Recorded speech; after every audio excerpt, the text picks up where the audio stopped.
My father's face, illuminated by the soft lights of the ballroom, was a portrait of smug satisfaction. He raised his champagne flute, toasting his son, the golden child. The music swelled, the crowd applauded, and then, everything changed. Headlights, sharp and official, swept across the room, slicing through the manufactured joy. The music faltered. A man in a dark suit, an earpiece coiled behind his ear, entered with an unnerving focus, his eyes scanning the crowd until they locked onto me. He ignored everyone else, walking a straight, unwavering line to my table. He leaned in, his voice a quiet thunderclap in the sudden silence. "Commander, the president is in the Situation Room. He needs you immediately." I watched my father's smile not just fade, but completely crumble into a gaping mask of disbelief. Just 2 hours earlier, the reception for my brother Mark was in full swing. He's a high-flying corporate lawyer, and the event was a testament to his success, an opulent country club affair designed to impress. My father, Colonel Jensen, retired, a man who wore his old rank like a second skin and was obsessed with public displays of success, clinked his glass for an unscheduled toast. He beamed as he praised Mark's marriage as a strategic merger, another victory in a life full of them. Then, his eyes landed on me, standing quietly in my immaculate Army service uniform. He gestured dismissively in my direction with his flute. "And here's to my daughter, Sarah," he announced loudly, a smirk playing on his lips. "Just a soldier. Stuck in some dusty office in the Pentagon pushing papers." The jab landed, followed by the punchline he delivered directly to Mark for the whole room to hear. "How will you ever match this kind of success, sweetheart?" A wave of awkward, polite silence washed over the room. It was a familiar feeling, that hot flush of shame, the practiced calm on my face while a storm raged inside. It was never enough. The years of sacrifice, the sleepless nights, the weight of my responsibilities. All of it was erased and reduced to a punchline about pushing papers. It was the same story, just a different chapter. My worth was invisible because it didn't come with a 6-figure bonus or a corner office. Several of my colleagues, whom I had invited out of professional courtesy, shifted uncomfortably in their seats. They knew a fraction of the truth, and even that was enough for them to recognize the profound ignorance of his words. He chuckled, basking in the polite, forced laughter of the guests. He had no idea he wasn't just insulting his daughter. He was mocking a Tier 1 national security asset in a room with a dozen people who had security clearances. To understand the reckoning that was barreling towards him at 60 miles an hour, you have to understand the 2 lives I was living. To my father, my life was a simple, one-act play. In it, my brother Mark was the star, the brilliant corporate lawyer whose victories were always front and center. His face was on the local business journal, his name was on the letterhead of a prestigious firm, and his 6-figure salary was a topic of frequent, proud conversation at family gatherings. My father would frame the articles about Mark's latest courtroom win and hang them in his study, right next to his own military decorations. They were tangible proof of the Jensen legacy, a success story he could point to, a reflection of his own ambition. My story, in his eyes, was a footnote. My military career wasn't a source of pride, but a nice little phase I was going through. He'd introduce me to his friends with a condescending chuckle, calling me Sarge, a nickname that was intentionally diminutive. He knew I was a captain, but Sarge felt smaller, less significant, and kept me firmly in my place as the lesser child. It was a verbal pat on the head, a reminder that my world was small and unimportant compared to the real world where Mark was making his mark. I remember one Sunday dinner with perfect clarity. It was a week after Mark had won a major civil lawsuit. The entire meal was a victory lap for him. My father toasted him, my mother praised his cleverness, and my aunts and uncles hung on every detail of his closing argument. I had just received a formal commendation for logistical excellence on a joint service operation, an incredibly complex task that had saved the Department of Defense millions and prevented a catastrophic equipment failure overseas. When there was a brief lull in the conversation, I quietly mentioned it. My father paused, a forkful of roast beef halfway to his mouth. He looked at me, a blank expression on his face, before it softened into a look of pitying amusement. "Well, isn't that nice?" he said, patting my hand. "Every army needs bookkeepers, I suppose." The table moved on. The moment was over, but for me, it crystallized everything. The commendation in my bag felt like a rock, a heavy, useless thing. I saw then that no matter what I achieved, my accomplishments would always be measured against marks, and in their eyes, they would never stack up. My world of service, of duty, of quiet, immense responsibility was just bookkeeping, a hobby, a failure to launch while my brother soared into the stratosphere. That was the world they saw. The real world, my world, had no windows. It was a sterile, soundproofed room deep underground, a place known only as a sensitive compartmented information facility, or skiff. The only light came from the cold blue glow of a massive holographic map that dominated the center of the room. The only sound was the soft hum of classified servers and the hushed, urgent voices of analysts speaking in code over secure channels. There were no family photos here. There was no praise, no empty toasts. There was only the mission. Here, I wasn't Sarge. I was Oracle. And I wasn't pushing papers. I was the operational commander of a joint task force, a ghost unit that didn't officially exist. My job was to see patterns no one else could, to connect whispers of intelligence from across the globe and turn them into actionable strategy. I directed assets, satellites, drones, and teams on the ground, with a quiet word or a subtle gesture at the holographic display. The weight of it was immense. A single miscalculation could have consequences that would be read about in history books. I remember standing at that map, the fate of a carrier group in the Strait of Hormuz resting on my analysis. A disembodied voice crackled over the intercom, sharp and clear.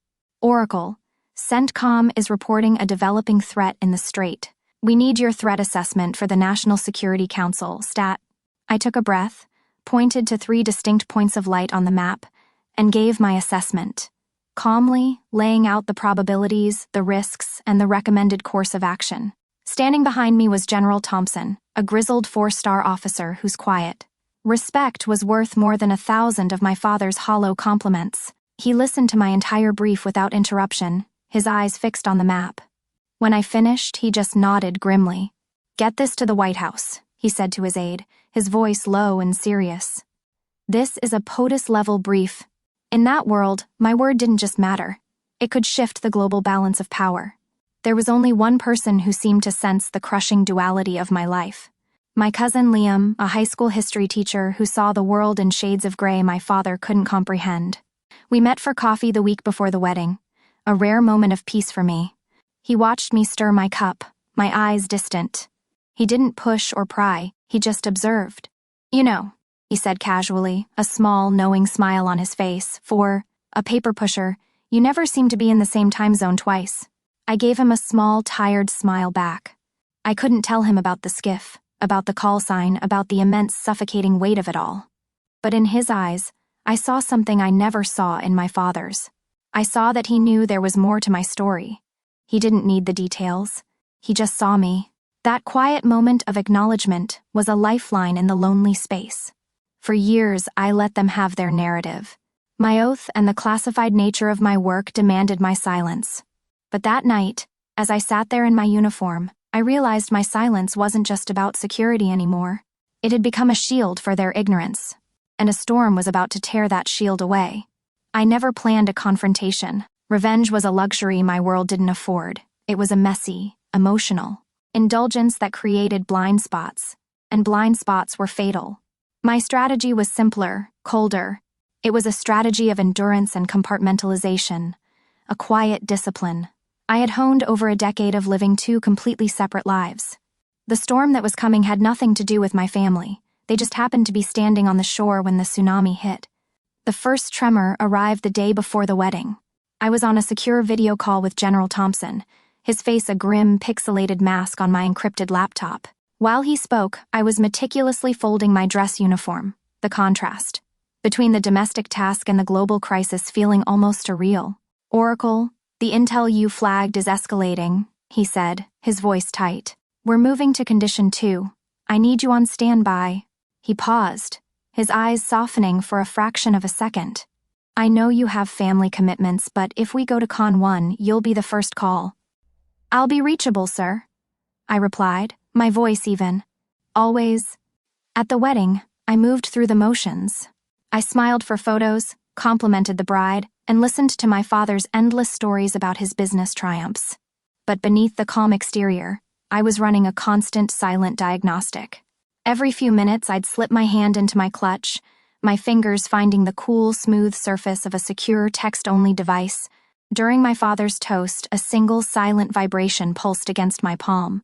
Under the cover of the table, I glanced down. The screen glowed with stark block letters. Status read, awaiting execution order. I took a deep, steadying breath, the air tasting like metal. In that instant, the sting of my father's words, the condescending laughter, all of it just evaporated. It became background noise. The world outside that ballroom was holding its breath, and the decision to exhale rested on a command I might have to give. The irony was, my father was the one who set the final pieces on the board. In his effort to look important, he had insisted on inviting a few of my military friends. He paraded them around the reception, introducing them with a magnanimous wave of his hand as Sarah's little army buddies. He had absolutely no idea he was introducing his brother-in-law, a man who sells insurance to a senior NSA cryptanalyst and a Tier 1 Delta Force operator. The operator, a man who could dismantle a room with his bare hands, just smiled, politely shook the man's hand and said it was a pleasure to be there. He caught my eye from across the room and gave a subtle, knowing glance. We were ghosts at a party, maintaining perfect cover in the face of our host's stunning ignorance. My father thought the most important event in the world was happening in that ballroom. He had no concept that 30 miles away, in a reinforced bunker, the fate of thousands was being debated, and they were waiting for my signal. My father's insult hung in the air, thick and suffocating. The polite, forced laughter had died down, leaving a pocket of awkward silence around our table. It was in that silence that the world began to change. It started as a feeling more than a sound, a deep, rhythmic vibration that you could feel in the soles of your feet. A few guests looked around, confused, maybe thinking it was the bass from the DJ's next song. But I knew that sound. It wasn't music. It was the sound of inbound helicopter rotors, a percussive beat that signaled the arrival of a world my family couldn't possibly comprehend. Then came the lights. A strobing flash of red and blue swept across the ballroom, painting the ornate walls in the colors of an emergency. The lights danced over the 5-tiered wedding cake and reflected in the wide, panicked eyes of the wedding planner. Outside the grand windows, a convoy of black Suburbans had pulled up to the country club's entrance. Not with screaming sirens, but with a silent, imposing efficiency that was far more terrifying. They didn't crash the party, they annexed it. The carefully curated fantasy of my brother's perfect day was being systematically dismantled. A man detached himself from the lead vehicle and walked toward the entrance. He moved with a liquid grace that was both calm and predatory, a man perfectly comfortable with the disruption he was causing. He entered the ballroom, and a wave of silence followed him. He was tall, dressed in a perfectly tailored dark suit, with an earpiece nestled discreetly in his ear. His eyes, cold and analytical, scanned the room once, found me, and locked on. He ignored the gasps from the guests. He walked right past the head table where my brother and his new bride sat, their smiles frozen on their faces. He was a shark cutting through the water, and everyone else was just coral. He stopped at our table, creating a bubble of intense gravitational silence. My father, puffed up with arrogance and several glasses of expensive wine, immediately rose to the occasion. He stood, squaring his shoulders in a pathetic imitation of his old military bearing, positioning himself between me and the agent. He was playing the role of the patriarch, the protector of the flock. "Can I help you?" he asked, his voice dripping with condescension. "This is a private event." The agent didn't even grant him a glance. His entire focus, his entire world, was me. "Commander Jensen," he said, his voice low and calm, yet it carried across the silent room with absolute authority. "A situation has developed." That was when my father made his final, fatal mistake. He scoffed, a short, ugly sound of disbelief. "You're mistaken," he said, puffing his chest out even further. "I am Shao Colonel Jensen." He gestured toward me with a dismissive flick of his hand. "She is just a captain." He used the ranks like weapons, the only measure of worth he understood, confident he had just corrected this man's foolish error. For the first time, the agent moved his head, turning his gaze slowly to meet my father's. The look in his eyes wasn't angry or annoyed. It was a flicker of pure, weaponized ice, the look of a predator briefly distracted by a noisy insect. "With all due respect, Colonel," the agent said, "the professional courtesy-making." The words cut even deeper. My orders are for Commander Oracle Jensen. Oracle. The call sign dropped into the room like a 10-ton bomb. I watched my father's face. He was ex-military. He knew exactly what that word meant. A call sign like that wasn't given. It was earned in shadows and secrets. It spoke of a level of authority and responsibility so far beyond his own experience that it might as well have been from another planet. The blood drained from his face, leaving behind a pasty gray mask of horror. The arrogance, the condescension, the lifetime of smug superiority, it all crumbled to dust in a single second. The hierarchy of his world had just been publicly and violently demolished. The agent turned his attention back to me, his duty done. "Ma'am," he said, as if we were the only two people in the room, "Marine 1 is holding for you 5 minutes out. The president is in the situation room." He paused for a beat. "He's asking for you by name." A collective gasp went through the room. My brother, Mark, the man of the hour, was a statue, his jaw slack, the perfect wedding completely and irrevocably forgotten. My father didn't just sit down. He stumbled backward into his chair as if he'd been struck, a broken man whose entire worldview had been shattered in front of his friends, his family, and his prized son. I saw it all in his wide, unblinking eyes, the sudden horrifying realization of just how small his world truly was. I, on the other hand, felt a strange, cold calm settle over me. I stood, my posture perfect, and smoothed the front of my dress uniform. There was no triumph in my heart, no need for an "I told you so." The situation was far too important for that. I looked the agent in the eye and gave a single crisp nod. "Understood." I turned and walked out of the ballroom with him, not giving my family a single backward glance. As we stepped into the cool night air, the sound of the helicopter rotors grew from a distant whir to a deafening roar, a powerful thundering noise that drowned out the last dying notes of my old life. My entire life, my father had lectured me on the chain of command. In the end, he learned my chain of command started in the Oval Office. I wasn't there to see the fallout. My world had already narrowed to the hum of a helicopter cabin and the secure satellite phone being pressed into my hand. But my cousin, Liam, told me about it later. He said the wedding reception didn't so much end as it imploded. The moment I was gone, a shockwave of whispers tore through the ballroom. The guests, huddling together in confused, excited groups, all of them staring at the head table. The band had stopped playing. The 5-tiered cake sat untouched. The celebration was over. My father and my brother were left sitting there, isolated in the glare of the chandeliers. The spotlights they had so desperately craved their entire lives had finally found them, but instead of illuminating their success, they exposed them as humiliated and utterly irrelevant. They were no longer the proud hosts. They were relics in a museum of their own shattered arrogance. Liam said he watched my father for a long moment, saw a man completely and totally broken, before he walked over to my empty chair. He quietly gathered my coat and my clutch, and without a word to anyone, he left. My army buddies, the consummate professionals they were, had already vanished. Slipping out into the night the moment the mission became public, they had simply faded back into the shadows where they belonged. 1 year later, I was standing in the White House Rose Garden. The air was warm and smelled of freshly cut grass and blooming flowers. I was no longer in uniform, but in a simple professional civilian suit, standing a few feet behind the President of the United States as he stood at the podium. The clicking of 100 cameras was a soft, constant rhythm in the background. My life was different now. I was a senior national security advisor, one of the people who briefed the person at that podium on the threats that gathered while the world slept. During his speech, the president spoke about a delicate international incident from the previous year. A global crisis that had been successfully and discreetly de-escalated, saving countless lives. His words were sanitized for public consumption, stripped of the terrifying specifics I knew so well. He didn't use my name. He didn't mention my call sign. My work would never be public knowledge. But as he finished that sentence, he made a subtle, deliberate glance. In my direction, a silent acknowledgement that passed between us. It was a nod of profound, quiet respect on the world stage. In that moment, I felt a sense of peace that no toast, no public praise from my family, could ever have given me. This was real. This was earned. I had found a new family. They didn't gather for weddings or holidays, but in secure conference rooms deep within the national security apparatus. My team was a collection of the sharpest minds I had ever known.